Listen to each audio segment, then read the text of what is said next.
आज पढ़ी लिखी मैयाएं आती हैं जो एक साथ रहना नहीं जानती और ना ही रहती है ना ही रहने देती है। जो छोटा भाई अपने बड़े भाई की उंगली पकड़ के चला है ना भाइयों, एक छोटा भाई अपने बड़े भाई की उंगली पकड़ के चला, स्कूल तक गया, छोटे भाई को बड़े भाई ने सिखाया कि ये अच्छा है ये बुरा है, यहाँ नहीं जाना, ये काम अच्छा है ये काम मत करना, ये बुरा काम है।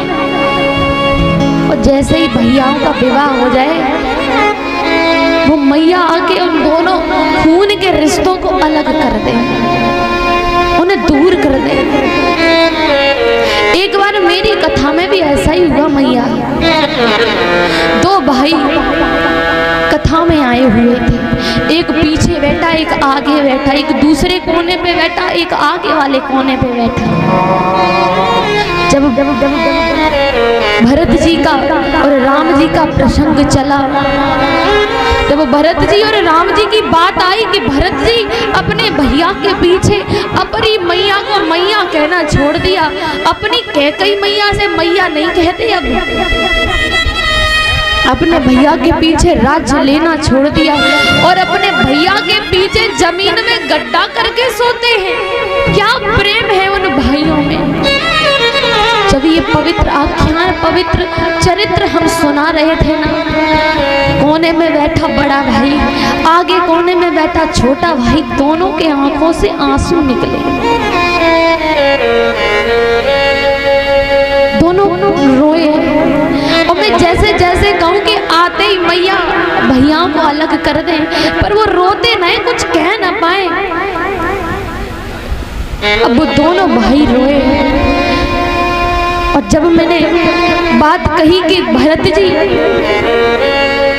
जब राम की याद में अंत समय में जलने जा रहे हैं, अपनी चिता तैयार कर ली है, वो अपने भाई के पीछे मरने जा रहे हैं, कह रहे हैं कि आज मेरा भाई लौटा नहीं ना तो मैं मर जाऊंगा, आज मैं जीऊंगा नहीं। किसके लिए जीऊंगा? मेरा भाई जो मेरा सर्वस्व है, जो सब हमें सिखाता आया, छोटे से हमें अच्छे बुरे का ज्ञान कराया, हमारे साथ रहा, आज वो भाई हमारा राज्य नहीं संभालेगा तो मैं भी जिंदा नहीं रहूंगा। तो वो दोनों भाई जो कोने में बैठे थे ना, दोनों उठ खड़े हुए, दोनों उठ करके रो रो के एक दूसरे के गले लग गए।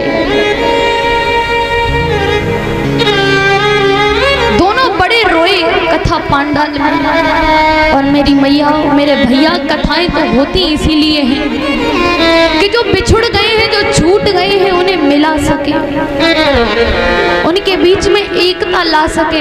जो भाई भाई अलग हो जाते हैं, जो मैया जो बहनें जो बहुएं अपने पति को अपनी सास से अलग कर देती हैं, कम से कम इन कथाओं के माध्यम से उनके हृदय में कुछ तो आ जाए, उनको अलग ना करें।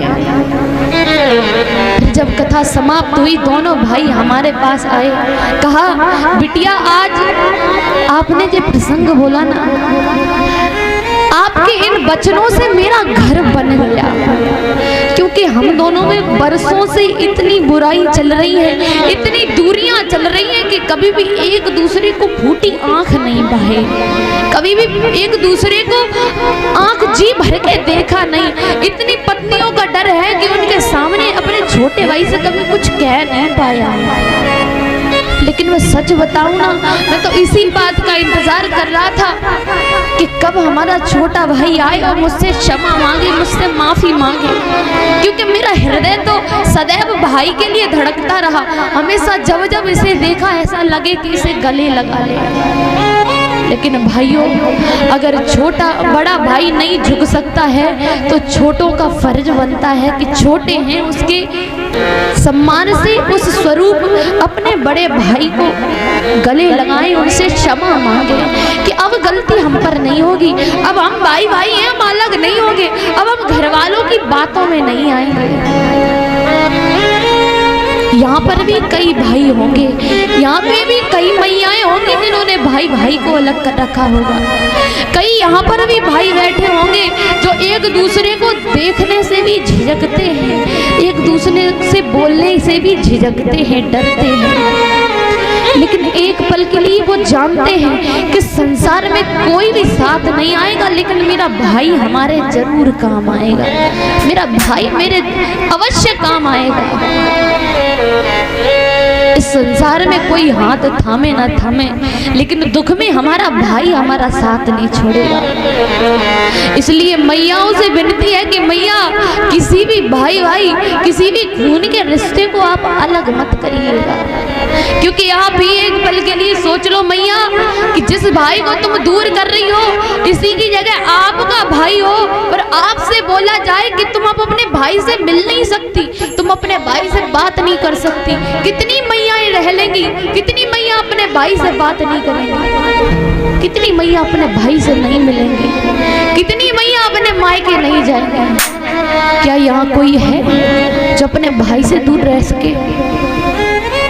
कोई नहीं है। तो फिर ये भी तो भाई हैं, ये दुश्मन नहीं है। जिन्हें आपने दुश्मन बना रखा है ना, ये दुश्मन नहीं है, ये भी भाई हैं। इन्हें भी जीने दो, इन्हें भी साथ रहकर जीने दो। मैया मत जुल्म ढाओ उन पर।